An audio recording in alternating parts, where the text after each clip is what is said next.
Assalamualaikum warahmatullahi wabarakatuh. Bismillah, alhamdulillah, la khawla wa la quwwata illa billah. Rabbi syrahli sadri wa yassirli amri wa hlul uqdatan min lisani yafqahu qawli. Qala Allah Ta'ala fi kitabil karim. A'udzu billahi minasyaitonir rajim. Bismillahirrahmanirrahim. Mayyuti illahar rasul mayyuti'ir rasul faqad ata'allah wa man tawalla fama arsalnaka alaihim hafidhu wa qala aidan mayyuti illah wa rasulah yudkhilhu jannatin tajri min tahtihal anhar wa may yatawalla yu'adzibhu 'adzaban alima. Shadaqallahul 'azim. Amma ba'du. Bapak Ibu hadirin jemaah dimanapun Anda berada, alhamdulillah dalam kesempatan siang hari ini dalam acara kuliah siang tepat pada jam 1 siang kita masih diperkenankan untuk bertemu dan bermuajah.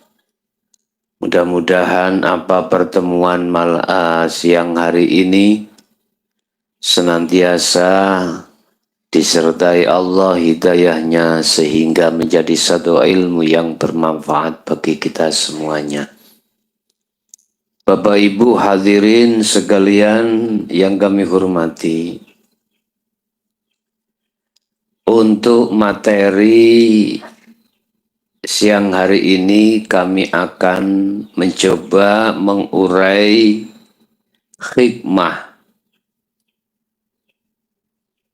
terhadap hati yang senantiasa berzikir pada Allah. Hikmah ketika saat hati senantiasa berzikir pada Allah. Apa yang kita petik, apa yang kita rasakan ketika hati senantiasa berzikir pada Allah, bukan lesan Bapak Ibu ya, hati. Di dalam zikirnya hati ada istilah sirun, ada istilah sirul asror. Ini yang dimaksud. Sesuai apa yang telah didhawuhkan Allah dalam satu ayat, Muhammad, senantiasalah kau dikala waktu pagi, siang, sore, malam selalu berzikir padanya. Dengan zikir yang tidak ada batasnya. Bapak Ibu, Allah akan meletakkan warid dalam satu hamba, hati hamba, manakala hati hamba melaksanakan zikir yang kami maksud. Warid di situ ditugaskan Allah untuk mengusir seluruh penjajah-penjajahnya hati.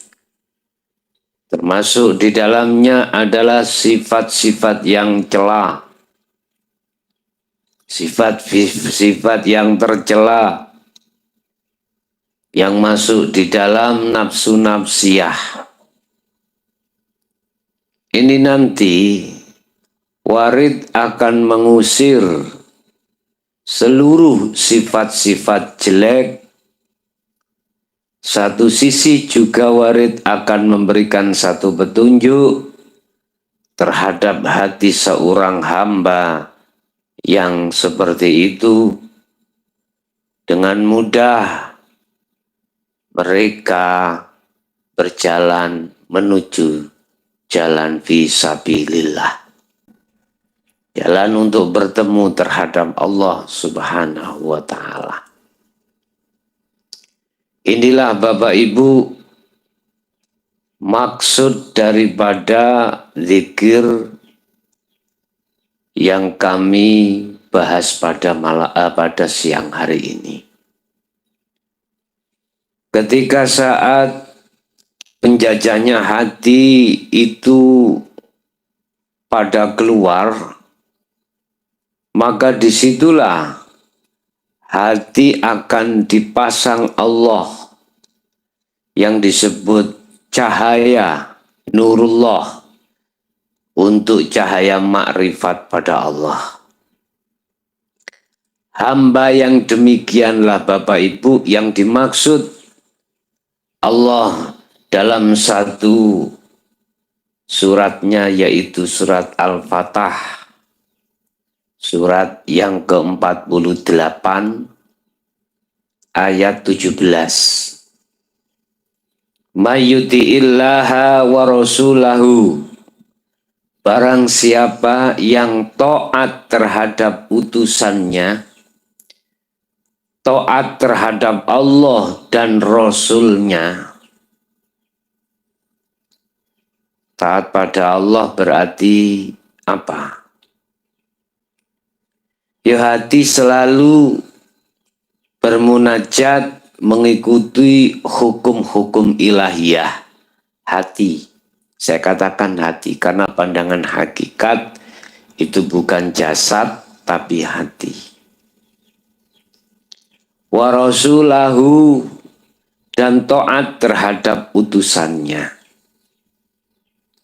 Utusan yang dimaksud di sini dari proses adalah itulah yang kami maksud guru akhirat. Dalam arti taat itu menjalankan apa fatwa-fatwa, pesan-pesan atau perkara yang dilarang dan perkara yang diperintahkan terhadap kita sebagai murid. Senantiasa kita menjalankan apa yang menjadikan lampu-lampu di situ. Ada lampu merah larangan begini-begini, kita tinggalkan. Ada lampu hijau begini-begini, kita jalankan. Lah, konteksnya apa? Ajaran Rasul itu satu paket dengan apa yang kami maksud taat pada Allah. Tidak ada Rasul memerintahkan supaya dirimu itu menjadi orang yang kaya raya, tidak ada. Pun juga tidak pernah seorang Rasul memerintahkan dirimu sebagai orang yang sakti mandraguna, juga tidak pernah.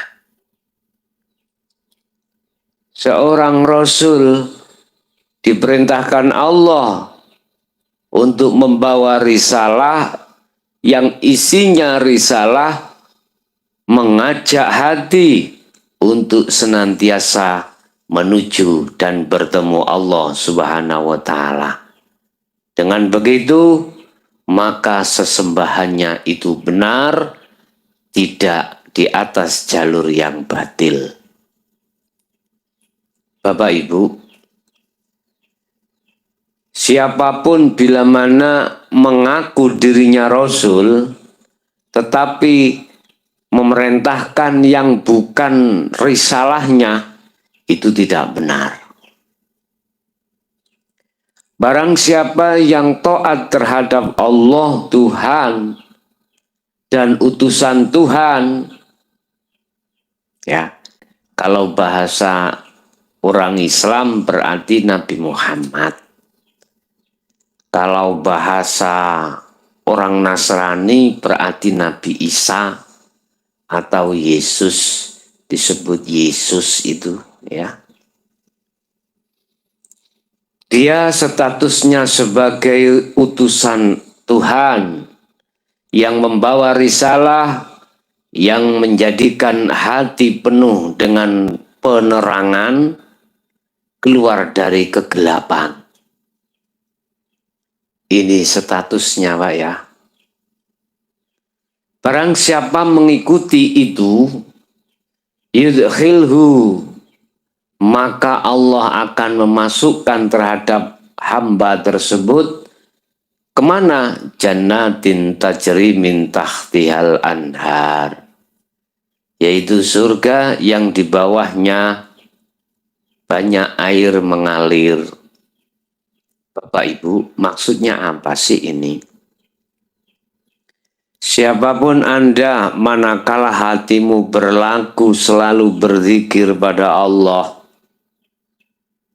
hatimu, jiwamu, ruhmu akan menjadi damai, akan menjadi tenang, akan menjadi tentram. Ketentraman itulah yang dimaksud jannatin. Ya, beberapa surga. Hatimu tidak mengenal khauf, tidak mengenal khawatir, tidak mengenal takut, tidak mengenal apapun yang sifatnya itu adalah susah, tidak akan. Sekalipun baik tempat makan, tempat itu makan itu, tempat atau zaman, masa, itu yang kurang berkenan miturut manusiawiyah, seperti halnya saat ini. Aku yakin panjenengan sedoyo semua Anda tidak mengenal, tidak berkenan adanya COVID-19 atau lebih dikenal sebagai virus corona. Tetapi bagi mereka hamba Allah yang senantiasa hatinya berzikir, tidak akan ngefek, tidak akan takut. Sekalipun istrinya pilek, istrinya greges, dia pun tidak akan meninggalkannya. Tetap dia peluk, tetap dia sayang. Begitu juga suaminya keadaan sakit, dia pun tidak akan goyah manakala hati selalu berzikir pada Allah Subhanahu wa Ta'ala. Karena yang saya maksud zikir di sini tidak diucapkan di lisan, tetapi yang kami maksud zikir di sini adalah merasakan adanya hidup Tuhan yang menguasai semua apa yang terjadi. Allah pun sudah menetapkan, Tuhan pun sudah menetapkan sebelum COVID-19 itu diturunkan di bumi, Tuhan pun sudah menetapkan siapa di antara kita yang akan dihinggapi. Sebab virus itu juga makhluk. Makhluk olehnya bekerja itu dengan sebab karena ada perintah yang memerintahkan. Itulah Tuhan yang Maha Esa. Tuhan pun tidak akan pernah keliru. Tuhan pun tidak akan pernah ngawur. Dan Tuhan pun akan memberikan hal itu terhadap siapapun yang dikehendaki. Satu pertanyaan, apakah itu hanya diberikan oleh ahli hijab saja? Apakah ahli syuhud juga diberikan? Bapak Ibu, andai kata itu akan diberikan terhadap ahli syuhud, Allah pasti memiliki satu rencana yang lebih bagus, bukan sebagai azab, tetapi sebagai rahmat. Satu contoh ini, satu contoh. Si ahli zuhud setiap saat dan waktu beliau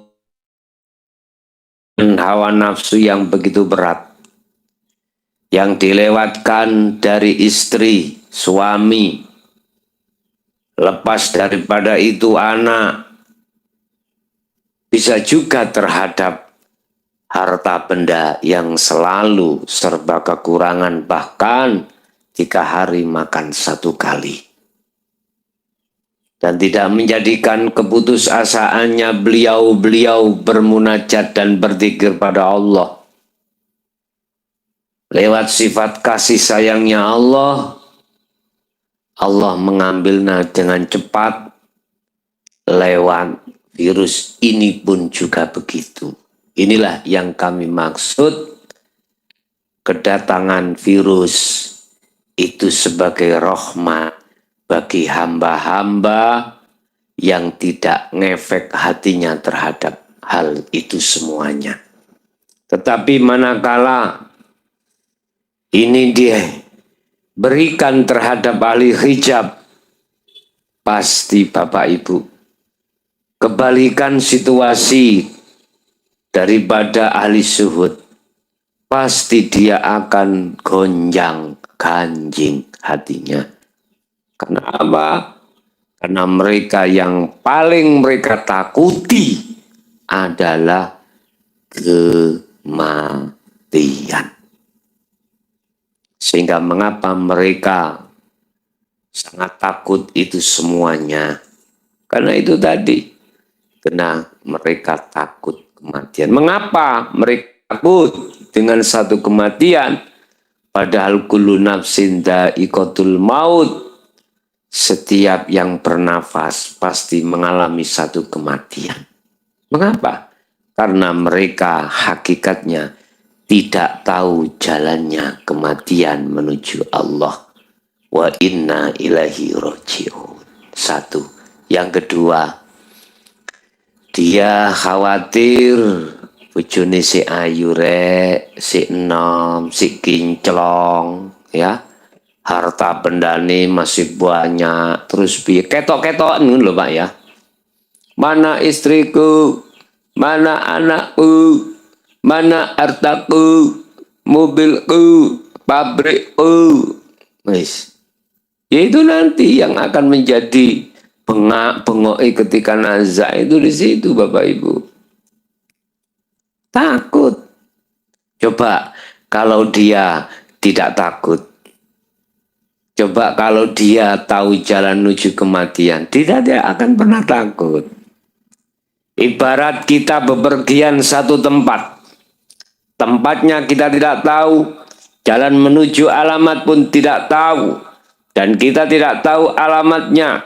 Ditambah lagi mata kita buta dan tidak ada yang menuntun kita. Bagaimana kita dipaksa untuk ke sana? Takut apa mboten? Jawaban takut apa mboten? Ya jelas.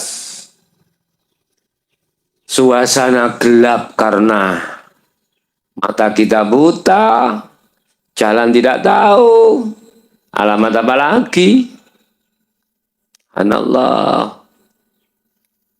Secara otomatis hatimu itu guncang Bapak Ibu. Aku melaku nang ngarep iki ana gak ngecaki ndase ula. Gak ngecaki garangan kira-kira. Wong gak ngecaki jurang kira-kira. Loh di situ loh Pak. Coba kau berangkat tahu tempatnya, jalannya juga begitu, matamu tidak buta. Apalagi ada yang mengiringi, ya, mengiringi kiwa tengen bidadari. Lo sayang qulunal ladina qalu udkhuluha bisalamin aminin. Jelas Pak, kiwa tengenmu iku malaikat selalu mengiting bureni. Mengiting bureni. Mengiting apa? mengikuti membuntuti, mengikuti burine, mengikuti belakangan. Masa ngono ya wis terjemahan dhewe. Mengiringi, selalu mengiringi dia di belakangnya, mengiringi. Kau ono ning ngarepe, ning kiwa tengen burine. Ya gak wani ning ngarepean, Pak. Suladab. Mengiku kekasih Allah. Allah dawuh malaikat, jemputan kekasihku kae. Nah, saya gulunalan podo dawuh. Alladzina nang kekasih-kekasih mang. Qalu padha ngucap sapa malaikat. Udkhuluha, monggo jenengan mlebet. Monggo daharane pun siap. Ya, coba jenengan nek mertamu nang ngene siji rumahnya orang, terus yang punya rumah, monggo pangestu, monggo saya mlebet. Daharane pun disiap. Udkhuluha bisalamin aminin, masukmu iku dengan keadaan aman, Pak. Gak ono sing dikhawatirkan. Jadi malaikat menyambut dikongkon mlebu njero iku ya nek umpama digambarno cara basa donya. Iku di situ itu ada bidadari yang roke cekak-cekak, Pak. Begitu sampean melepuh langsung ilerit telenong. Makanya didawuh nih, kalau seorang hamba kekasih iku meninggal dunia, lekas makamkan. Kenapa? Jadi gak boleh dilama-lamain, karena dia lekas pingin jumpa sang kekasih. Jenengan mawon pada waktu pacaran ya semayan mening bengi ra iso turu. Bengi gak bisa tidur. Kapan ndang teko, kapan ndang esuk wis nang. Kate ketemu kekasih iki padha menungsone padahal.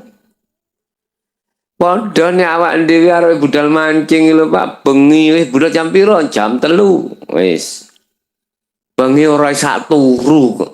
Ndang nang lokasi ndang setrek ngono. Padha jane ngono wis kadoh.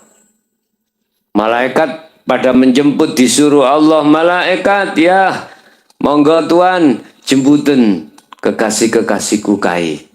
Udah. Sampai sebagian kaul dikatakan ketika saat sakaratul mautnya kekasih Allah, malaikat kongkon nyisih minggir tak jabuti dewi. Allah ngaten tak jabuti iki, ada satu makalah seperti itu. Tapi nek sing mati kumang ahli hijab, Gusti Allah malah malaikat ocok-ocok ngono. Bahasane Jawa ngoten disiksa. Makanya ada dua momen orang meninggal.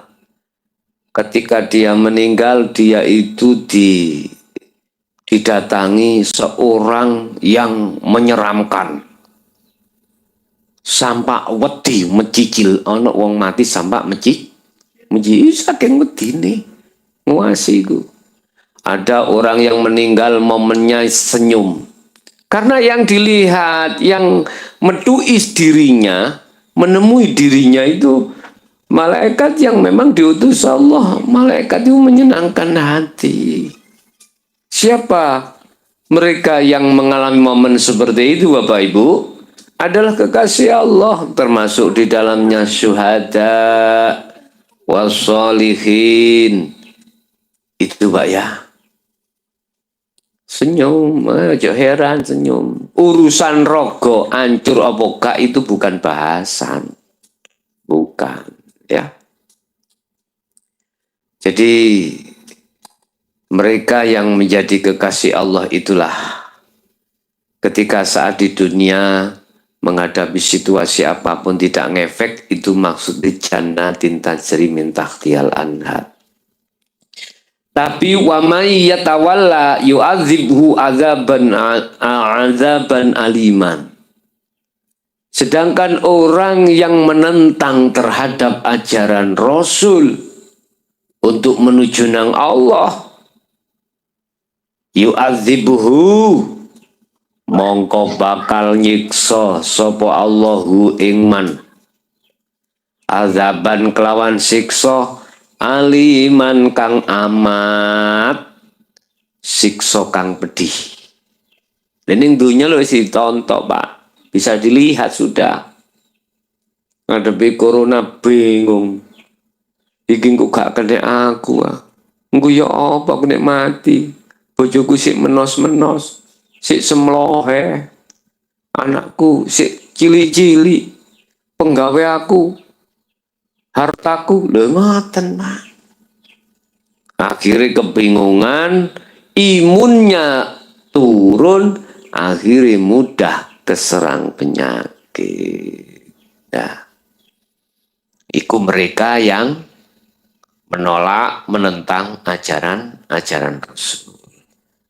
Dalam satu ayat lain, surat An-Nisa, surat yang keempat, ayat 80. A'udzubillahi minasyaitonirrajim. Mayyuti'ir rasulah faqad ata Allah wa man tawalla fama arsalnaka alaihim hafidho. Barang siapa yang taat terhadap ajaran Rasul, ya faqad atau Allah, maka mereka dikatakan betul-betul taat pada Allah. Yang perlu saya tanyakan, ajaran Rasul itu ajaran yang bagaimana sih? Hah? Ajaran Rasul itu yang ajaran bagaimana? Mungkin besok akan kami bahas terkait asli nih ajaran Rasul itu bagaimana. Kita kan mengkatanya. Sampai sekarang katanya dari mana? Dari rawi, diriwayatkan hadis, katanya dari Al-Quran, katanya. Masih di dalam Injil juga begitu. Sekarang katanya. Aslinya yang bagaimana? Ya, besok akan kita bahas lebih luas terkait masalah ajaran Rasul itu aslinya yang bagaimana sih? Ini Anda kalau tidak mau membuka Al-Quranul Qadim, tidak akan ketemu Bapak Ibu. Mungkin hanya satu saja, secara singkat saya katakan. Ajaran Rasul itu ajaran yang hanya mengajak hatimu olehnya menyembah kepada Tuhan itu benar. Udah. Yang bagaimana ini? Nanti secara luas besok bisa kita bahas secara mendetail. Barang siapa yang taat terhadap ajaran Rasul, ya faqad atau Allah, maka mereka dikatakan taat pada Allah. Sebab lewat ajaran Rasul itulah yang akan mendidik hatimu untuk benar berjalan di atas rel fisabilillah. Tidak menuju terhadap nafsu, menuju pada Allah. Waman tawalla fama arsalnaka alaihim hafidho. Barang siapa yang mengingkari atau menentang terhadap ajaran Rasul, maka otomatis dia dikatakan orang yang tidak taat pada Allah. Orang yang tidak taat terhadap Allah adalah orang yang, mohon maaf, yang tidak mau lagi menghayati, mengevaluasi keadaan hati atau ruh yang nantinya kembali kepada Allah Subhanahu wa Ta'ala.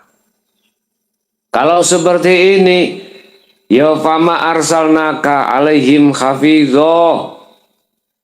Maka di situ mereka tidak akan pernah bisa mendapatkan penjagaan, ya, penjagaan atau tidak akan pernah mendapat syafaat baik di dunia maupun lebih-lebih di akhirat. Fama arsalnaka, mereka pun tidak diberikan satu utusan untuk menjaga dirinya. Artinya secara tidak langsung adanya guru-guru kita akhirat memberikan ajaran-ajaran Allah itu secara tidak langsung beliau telah menjaga kita. Sekali lagi, adanya beliau mengajarkan ajaran-ajaran Allah supaya bisa taat hati pada Allah dengan sebenar-benarnya, itu secara tidak langsung menjaga kita. Wa man tawalla fama arsalnaka alaihim hafidho. Mereka yang menolak tentang ajaran ini pasti tidak akan diberikan satu penjagaan terhadap dirinya baik di dunia maupun di akhirat. Di dunia hatimu dicarki Gusti Allah selalu menjadi teman akrab nafsu atau setan, dan juga Allah membiarkan terhadap setan untuk menyesatkan mereka tersebut. Bapak Ibu hadirin, hikmah daripada hati selalu berzikir pada Allah di situ tadi. Tidak hanya sisi manfaat di dunia saja, tetapi juga di akhirat. Di dunia sudah kelihatan jiwamu akan damai sebab selalu bertemu kekasihmu, yaitu Allah Subhanahu wa ta'ala. Kekasih manusia semakin lama semakin kewut, semakin tuwek, sing ayu semakin nyaprut. Umur 80 90 ya diwasi ya burokno, ya. Apalagi dirimu terpengaruh dengan situasi, wah tambah susah. Tetapi coba, kalau yang kau jadikan hatimu adalah Allah sebagai kekasihnya, wal akhiratu khairu wa abqa, kekal selama-lamanya. Beliau tidak pernah khianat, beliau tidak pernah ingkar janji, beliau selalu mengatakan apa yang dia katakan. A, ya A. B, ya B. Ibaratnya dengan tumbas iwak petik kampung, beli ayam kampung. Yang diberikan itu ayam kampung. Bukan ayam kampus ya, ayam kampung. Bukan yang diberikan ayam potong, tapi ayam kampung. Saya ibaratkan seperti itu. Itulah Bapak Ibu hadirin apa yang bisa kami sampaikan berkenaan dengan hikmah manakala hati senantiasa berzikir pada Allah. Semoga bermanfaat.